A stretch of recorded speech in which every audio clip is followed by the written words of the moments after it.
بسم الله الرحمن الرحيم. السلام عليكم ورحمة الله وبركاته. How are you, my students? I hope that you're happy and healthy and ready for today's lesson, which is the Unit 1 Speaking. But before we do that, let's open our workbooks on page 80 and answer some questions there. We'll be beginning with the question G.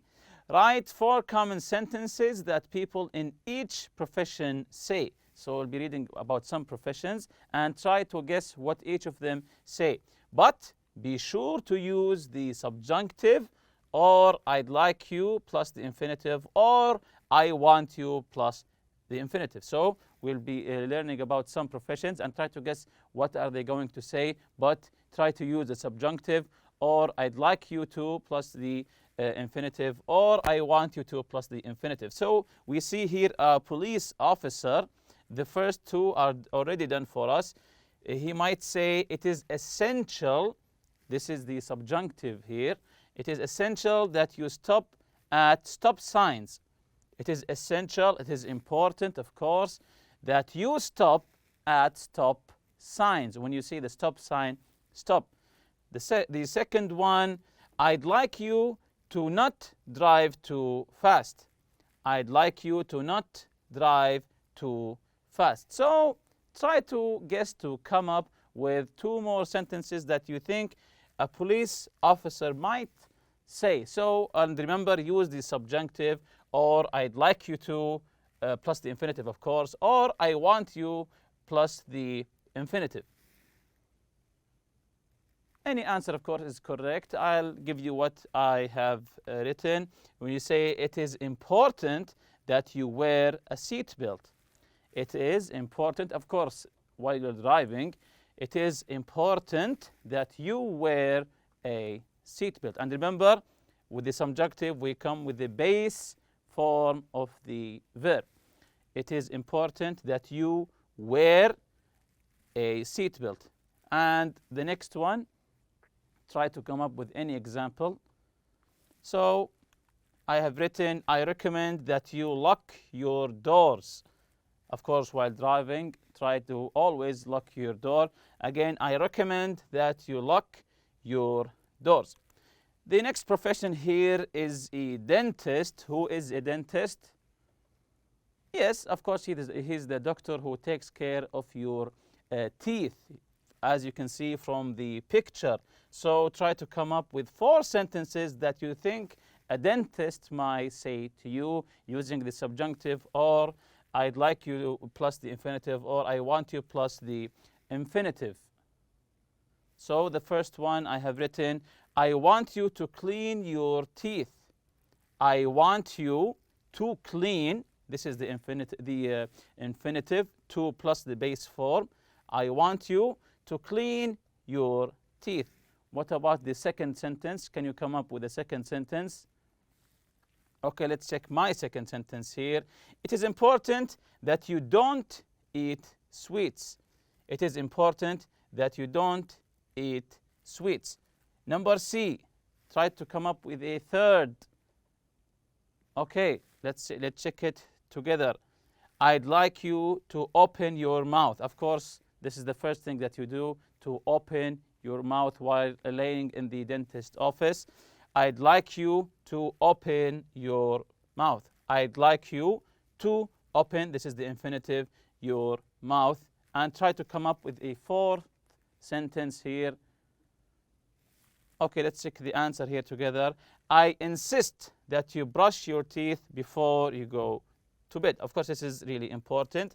I insist, when you insist on something, I insist that you brush your teeth before you go to bed. Also, when you wake up. So this is the second profession, and this is the third profession here, a flight attendant. Where do you find a flight attendant? Where does he or she work?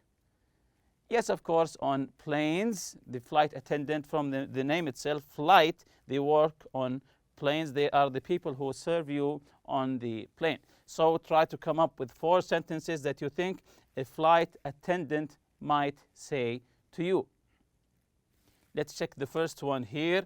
It is essential that you not get up during takeoff and landing. Of course, they always warn us about this. It is essential that you not get up from your chair, of course, during the takeoff and the landing of the plane. Try to come up with the second sentence here. Okay, let's check it together here. It is necessary to wear seat belt, just like the police officer told you about when you are driving the car. Here, when you are riding a plane, it is necessary to wear a seat belt. The third one here, it is important that you not use a phone while we're in the air. They always alert us about this, not to use the phone. Again, it is important that you not use a phone while we're in the air. And try to come up with a fourth sentence here. There's no right or wrong answer. I recommend that you take a nap. I recommend, if it is maybe a long flight and you're tired, he would say to you, I recommend that you take a nap. Of course, a nap is to sleep just for a short time. I recommend that you take a nap. This is exercise G. Moving on to exercise H from the workbook, page 80. Complete the conversation with the words from the box. We have the box here from the words cover, in a bind, keep it to yourself, take off, help me out, which is crossed here, jump ship, no kidding, and will do.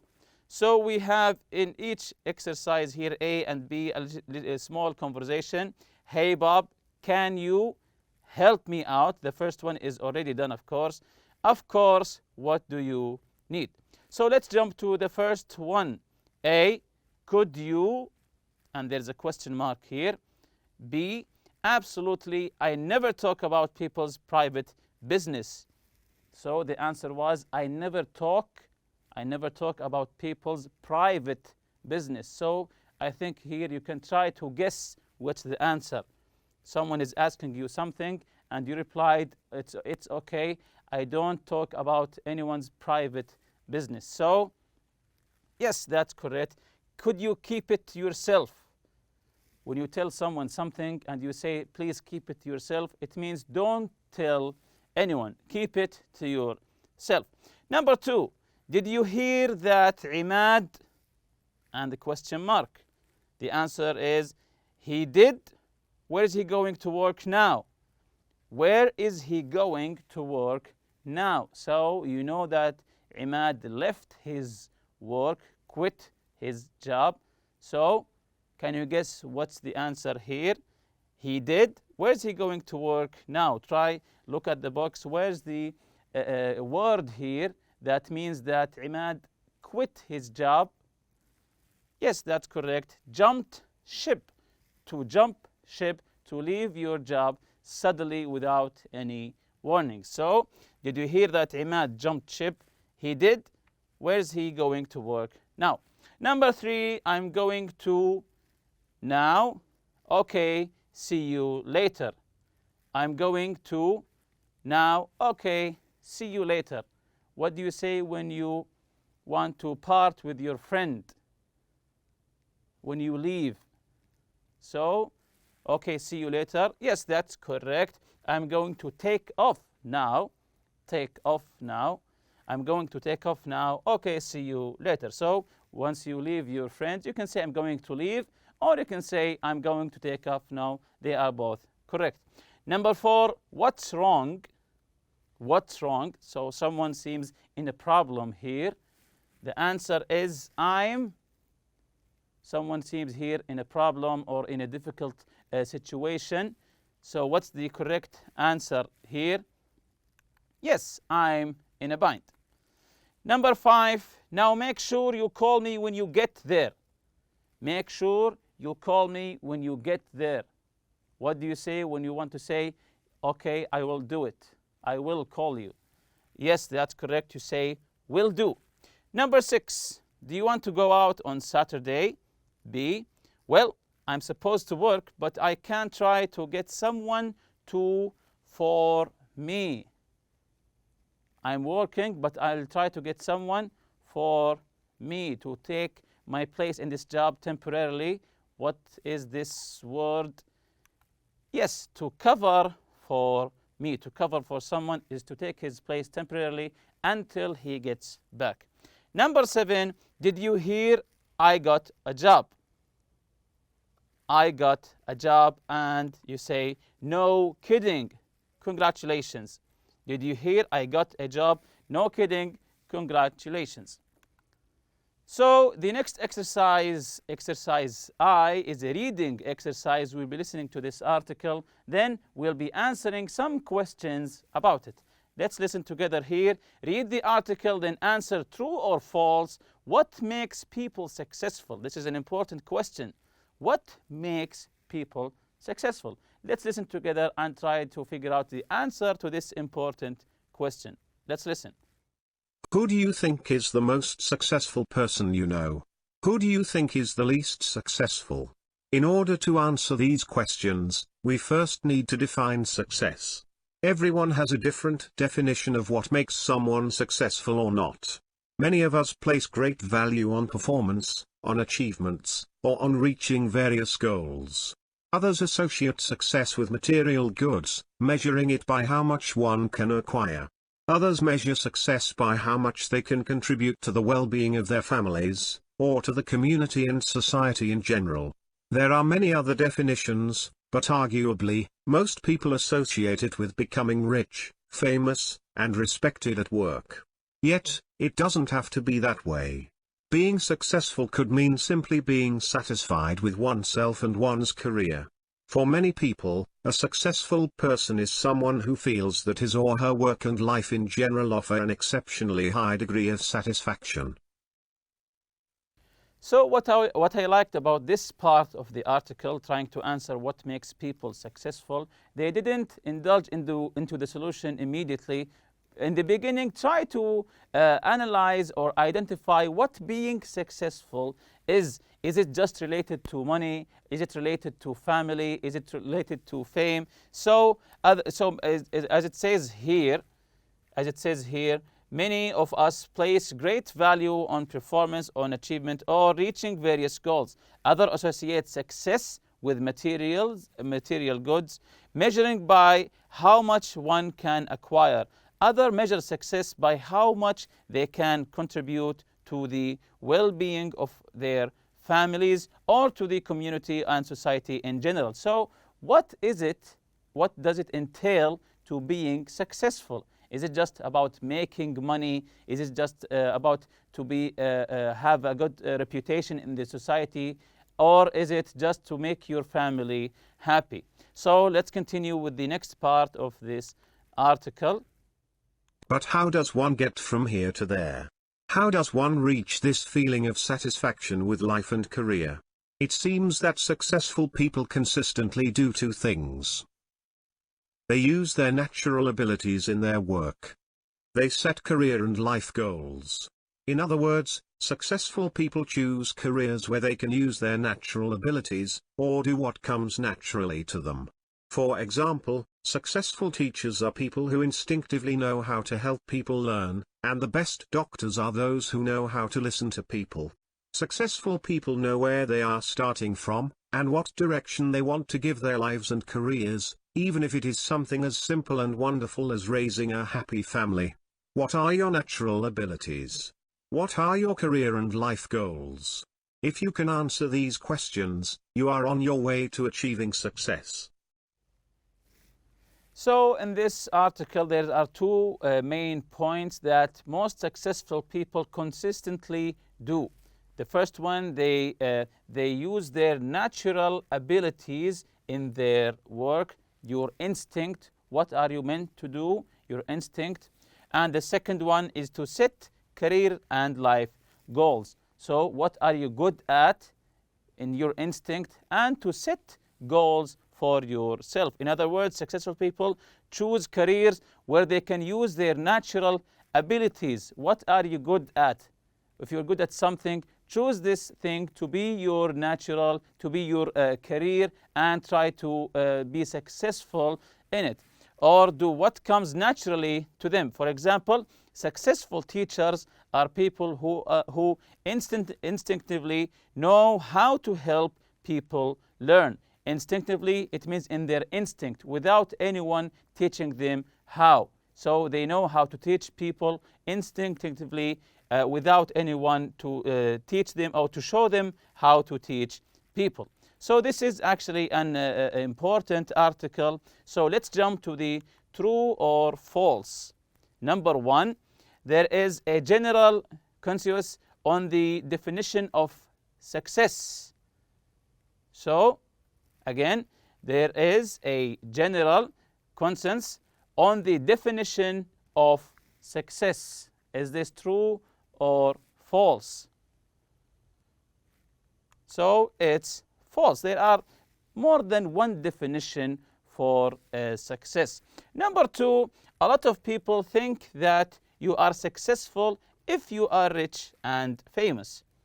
There's a belief, a lot of people think that you are successful. A lot of people think that you are successful if you are rich and famous. Is this true or false? Of course, it's true. Many people connect being successful for being rich and famous. Number three, successful people choose careers that match their skills. Successful people choose careers that match their skills. Of course, this one is true. As we said before, instinctively, in their instinct, what are they good at? Choose this to be your path and your career. Number four, successful people don't plan their lives. Successful people don't plan their lives. They don't set goals. Is this true or false? Of course, it's false. They put plans and they set goals for their lives. Number five, doing what comes naturally to you helps to make you successful. Again, number five, doing what comes naturally to you helps make you successful. As we read before, this is true, of course. Number six, raising a happy family is not enough to be considered successful. Raising a happy family, to raise a happy family, to make a happy family, is not enough to be considered successful. Is this true or false?